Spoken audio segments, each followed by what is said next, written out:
بێگومان کۆبوونەوەی نێوان پارتی دموکراتی کوردستان و یەکێتی نیشتمانی کوردستان وەکو دوو پارتی سەرەکی لە هەرێمی کوردستان گرنگ دەبێت لەسەر داهاتووی هەرێمی کوردستان و بەرژەوەندی هاوڵاتیانی هەرێمی کوردستان سەنگی پەیوەندیەکان لەگەڵ بەغدا بە تایبەتی. من زیاتر لە سەرم بابەتە قسە دەکەم لەگەڵ میوانەکەم بەڕێز فازڵ بەشارەتی ئەندامی پێشووتری پەرلەمانی کوردستان لە ستودیۆ لەگەڵما. زۆر بەخێر بێت. زۆر سپاس. ئەمڕۆ کۆبوونەوەی نێوان پارتی و یەکێتی لاستێکی باڵا دەبڕێوە دەچێت. چاوەکان لەسەرەوەن کەنجامی کۆبوونەوەکان چی دەبن، بەڵام گرنگتر لەوە یەکریزی نێوماڵی کورد و بەردەوامی ئەم کۆبوونەوانەیە تا چەند ئەمە کاریگەری لەسەر دۆخی هەرێمی کوردستان دەبێت. زۆر سپاس بۆ بۆ ڕخساندنی ئەم بەرنامەیە. بەڕاستی من گەشتبینم و خۆشحاڵم لە کۆبوونەوەی ئەمڕۆی هەردوو سەرکردایەتی پارتی دموکراتی کوردستان و یەکێتی نیشتمانی کوردستان. لە ڕاستیە من وەکو تێبینی خۆم جدیات دەبینم لە کۆبوونەوەکان و دڵخۆشم و هیوادارم ئەنجامی کۆبوونەوەکان لە ئاستێکی دڵخۆشکەری خەڵکی کوردستان و ڕەواندنەوەی ئەو تەنگ و چەڵەمە و گرفتانە بێ کە لە ئەمڕۆی هەرێمی کوردستاندا هەیە کە بەڕاستی هەمومان زەرەرمان تێدا کردووە و لە حەقەتا کۆمەڵێک حەدەسی گرنگ هاتوونەتە پێشەوە بۆ ئەوەی ئەم کۆبوونەوەیە و پێم وایە لە کات و ساتێکی زۆر باشی گرنگدا کۆبوونەوەکان بەڕێوە دەچێت. مهمەی کۆبوونەوەکە من لەوا دەبینم کە لە ئاستی بەرپرسیارەتی یەکەمی باڵای پارتی دیموکراتی کوردستان و یەکێتی نیشتمانی کوردستانە ئەم کۆبوونەوەیە ئەنجام دەدرێت. دووهەم ئەوەی کە من دەبینم یعنی وەکو تێبینیەک بۆ خۆم لە حەقەتا جدیات لە هەردوو لا دەبینم بۆ ناوەرۆکی ئەم کۆبوونەوەیە و هەر لە سەرەتایشەوە بڕیاریان داوە ئەوەی کە لە ڕاستیا دەتوانم بڵێم زیاتر بووەتە سەبەبی ئاڵۆزبوونی بارودۆخە سیاسیەکە بە تایبەتی لە مابینی پارتی و یەکێتی و دەرگاکردنەوە بۆ خەڵکێکی ئاژاوەگیر لە هەرێمی کوردستان ئەویش ڕووی ئیعلامی و پەیجە بێدایک و باوکەکانە کە لە هەرێمی کوردستانە هەیە ئەمڕۆ هەر پێش وەختە بڕیاریان داوە ئەبێ مەسلەی شەڕی ئیعلامی مابینی پارتی و یەکێتی ڕابگیرێ. بەڵام وەکو ئەڵێ با ئێمە پێش حەدەسیش نەکەوین چاوەڕێ دەکەین بزانین دەرەنجامی کۆبوونەوەکان چی دەبێت و وێ دەکەین دەرەنجامی کۆبوونەوەکان هەمومان هەان بدا قسەی باشتری دڵخۆشترکرد بۆ خەڵکی کوردستان. زۆر باشە. بەڕێز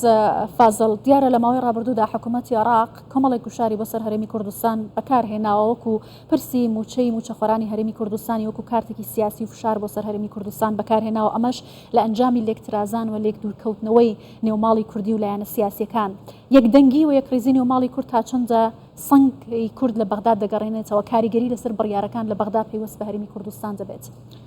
لە ڕاستیە من ئەوە بە گرفتێکی زۆر گەورە و بە خەمێکی گەورە دەزانم. هەمومان دەزانین لە یەکترازانی ناوماڵی کورد چی زیانێکی لێداین و ناوماڵیشمان ترازاوە و لە حەقیقەتە ئەگەر پارتی و یەکێتی قسەکانیان یەکخەن هەڵوێستەکانیان یەکخەن لە 100% موقیفی بەغدا ئەگۆڕێ بە شێوازێکی ترکەوە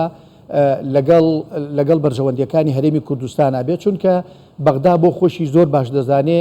نە بەبێ هەرێم سیاسەتی پێدەکرێت نەتەتوانێت بە تەنها سیاست لە عێراق و لە عێراق بەگشتیدا بکە. بۆیە ئەوەی کە ئەمڕۆ مەسئولیاتی زۆر گرنگە و لە حەقیقەتە کەوتوینێتە بەردەم بەرپرسیارەتێکی زۆر گەورە پارتی دیموکراتی کوردستان و یەکێتی نیشتمانی کوردستان لەبەرەوەی ئەوە وەزعمانە لەگەڵ بەغدا پرۆسەی هەڵبژاردن هاتۆتە پێشەوە حالیەن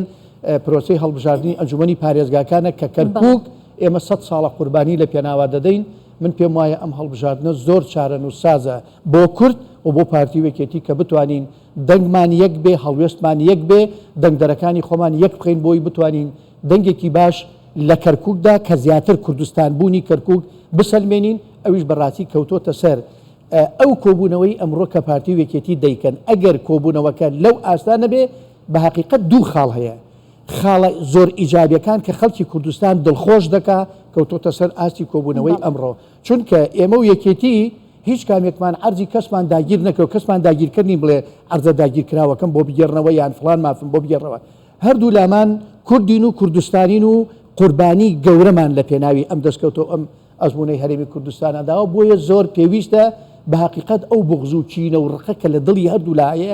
لا ببرێ ئومێد لە جێگەی بچێندرێ و خەڵکی کوردستان بەرەو ئومێد و بەرەو لووتکەی دڵخۆشکرد. باشە هەوڵەکان لە هەموو لایەکەوە بۆ لەوازکردنی قوارەی هەرێمی کوردستان بەردەوام بۆ بە تایبەتی لە ماوەی ڕابردوودا پەرلەمانی کوردستان بۆی لێکتێکی نەگەیشتنی لایەنەکان و کۆمەڵێک کێشە و ململانەوە وەستا لە کارەکانی ئێستا بڕیارە کە ساڵی داهاتوو هەڵبژاردنەکان بەڕێوە بچێت. گرنگی ئەم لایەنە سیاسیانەوە لێک نزیک بوونەوەیان تا چەندە کاریگەری لەسەر ئاسایش و سەقامگیری و بەهێزبوونی قوارەی هەرێمی کوردستان دەکات. ئەبینین کە هێرش دەکرێتە سەر خاکی هەرێمی کوردستان لە هەموو لایەکەوە ئەیانەوێت لە شەڕێکی گەورەی تێوە بگلێنن. ئایا بە یەک دەست دەکرێت ڕوبەڕووی هەموو ئەم تحدیانە ببێتەوە؟ من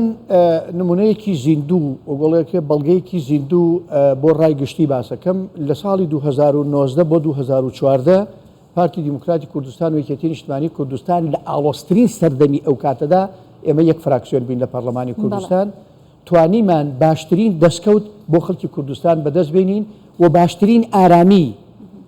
بۆ خەڵکی کوردستان دەستەبەر بکەین لەناو ئەو هەموو ئاڵۆزەی کە ئەویسترا دروست بکرێت چونکە بەڕاستی هەوڵێکی زۆر هەبوو کە ئاڵۆزی لە کوردستان دروست بکرێت بەڵام یەک فراکسیۆنی و یەکدەستی و یەکەڵوێسی پارتی و یەکێتی کە هەردوو لامان سوودمان لێبینی و خەڵکی کوردستانی سوودی لێبینی من حەزەکەم ئەمە بکەم بە نمونەیەک پارتی و یەکێتی با لەسەر ئەم ڕێچکەیە بڕۆین کەسمان زەرەرمان نەکرد کەسمان قود نەدا کەسمانمان نەتوانداوە هەردوو لامان گەشەمان تیا کرد و ڕۆژگارێک مێژوویەکی پرسەروەریمان تۆمار کرد هیوادارم بگەڕێنەوە بۆ ئەو مێژووی کە ئەو پرسەروەریارانمان تێدا تۆمار کردووە و لە حقیقەتە وەکو پێشتر ئیشارەتم پێکرد ئەگەر ئێمە و یەکێتی ڕێک بین بەغدا ناتوانێت ئەم هەموو بیانەوە بە ئێمە بگرێ و ئەو هەموو مماتەڵە بە چارەنووس و قوتی خەڵکی کوردستان بکە کە ئێساکێ پێی دەکرێت هەموو کاتێک ئیعلانیەکەن ئەوە موچەی مانگی مانگی 11 توزیع دەکەن لە بەغدا هەتا ئێسا موچەخۆرانی ئێمە لە برسا لە محتاجی لە باخەڵخاڵەتیە دەڕژێنە تەر شەقامەکان و هاتوو هاواریانە بۆ قوتی خۆیان بۆ موچەکانیان بۆ شایستەی دارایی خۆیان کە زۆر حەقیانە و من پێم وایە نەک من هەموو کەسێ پشتگیری ئەو موچەخۆرانی هەرێمی کوردستان باشە بۆچی تا کاتێ نەگەینە کاتی تنگانە و گوشارەکان لەسەر من زیاتر نەبێت و نەگەینە دۆخێکی وەکو ئێستای تێداین هەوڵەکان بۆ لێک نزیک بوونەوە زیاتر نابن ئایا ئەمە پێویستی بە ئەزمون دەرسوەرگرتن لە ئەزمونەکانی ڕابردوو نیە پێویستی بە هەنگاوی جددیتر سەبارەت بە ڕێکخستنەوەی نێوماڵی کورد نییە؟ من لای خۆمەوە مەمنونە بم ئەگەر لە کاتە تنگانەکانیشا ئێمە و یەکێتی بیری قوڵ بکەینەوە و بەرهەمی گەورە بۆ خەڵکی کوردستان بەدەست بێنین چونکە خۆ ئێمە هەمیشە بەناشکوری نەبێ لە وەتەی عێراق بۆتە دەوڵەت و کورد داوای مافی چارەی خۆنووسینی خۆی دەکا ئێمە هەمیشە لە گەمارە و لە پەلاماردان و لە تەنگ و چەڵەمە و هەوراز و نشەوی زۆر سەختا بووین و بە ملیۆنەها ئێمە قوربانیمان لە پێناوی ئەم ئەزمونەوە ئەم دەستکەوتەی ئەمڕۆی کوردستانە داوە بەڵام من پێم وایە تنگانەی ئەمڕۆ و بژێوی خەڵکی ئەمڕۆی کوردستان وەزع سیاسی ئاڵۆزەکە نەک تەنها لە کوردستان و لە عێراق بە حەقیقەت لە تەواوی ناوچەکە دەکوڵێت و گڕی گرتووە بۆیە مەسئولیەتی پارتی و یەکێتیە وەکو پێشتر ئیشارەتم پێکرد ئەگەر چاک بکرێ پارتی و یەکێتی چاکیان کردووە ئەگەر خراپ بکرێ بەڕاستی لە 100% خراپیەکە لە ئەستۆی پارتی و یەکێتیە چونکە پارتی و یەکێتی هێزی سەر ساحەی ئەم وڵاتن پارتی و یەکێتی حکومڕانی ئەم وڵاتن ڕاستە هاوپەیمانەکانمان دۆستەکانی ترمان لە حیزبە کوردستانیەکان قوربانیان داوە هاوپەیمانی ئێمە و یەکێتین بەڵام ئەوان چاویان لە دەمی پارتی و یەکێتیە بەرپرسیارەتی لە 100% لە ئەستۆی پارتی و یەکێتیە ئەگەر پارتی و یەکێتی یەک بن نە حیزبەکان بەم نەوعیەتە شەڕ ناوژی لە مابینمانە دەکەن نە حکوومەتی عێراق ئەو هەموو بیانومان پێدەگرێ و نە جارێکی تر میلەتەکەمان دەخەینەوە بەرتێخی نارەکانی گەلی کوردستان کە لە ڕابردوو قسووریان نەکرد لە شەلوپەتکردن و قەتڵ و عامکردنی ئەم وڵات و میلەت. باشەمە تا چەندە کاریگەری لەسەر گەڕانەوەی متمانەی خەڵک بە حکوومەت و متمانەی خەڵک بەلایەنە سیاسیەکان دەبێت لەبەرەوەی لەبەرم بارودۆخە خەڵک بێهیوا بوون و کۆمەڵێک ڕەخنەوە هەروە گلەی و گازەندەلای خەڵکی هەرچەندە خەڵک توانویانە لەگەڵ ئەم بارودۆخە ڕابێن و ئەو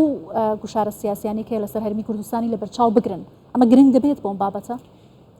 لە ڕاستیە من دەتوانم بڵێم هیچ کاتێک لە ماوەی 100 ساڵی ڕابردووی بزوتنەوەی ڕزگاری خوازی گەلی کوردستانە قسوور لە خەڵکی کوردستان نەبووە خەڵک هەمیشە ئامادە بووە لە خزمەتی سیاست و بەرژەوەندیەکانی وڵات و حیزبەکانیشدا بێ قسوورەکە لە لای ئێمەیە لە ڕاستی لە لای پارتی و یەکێتی میلەت هەمیشە متمانەی بە ئێمە داوە میلەت هەمیشە ئێمەی تەقویە کردووە میلەت هەمیشە ئێمەی نەوژەن کردوێتەوە میلەت هەمیشە سەنگەرەکانی ئێمەی پڕ کردوێتەوە لە لاوی شۆڕژگێڕ و خوێنگەرم و دڵگەرم بۆیە ئەگەر ئێمە بۆ خۆمان متمانە لە مابینی خۆمانە دروستکەین پارتی و یەکێتی و هەموو حیزبەکان هیچ قسوورێک لە لای میلەت نییە و هیچ وەکۆڵێ دوودڵی و بەدگومانیەک لە لای خەڵکی کوردستانیە. بۆیە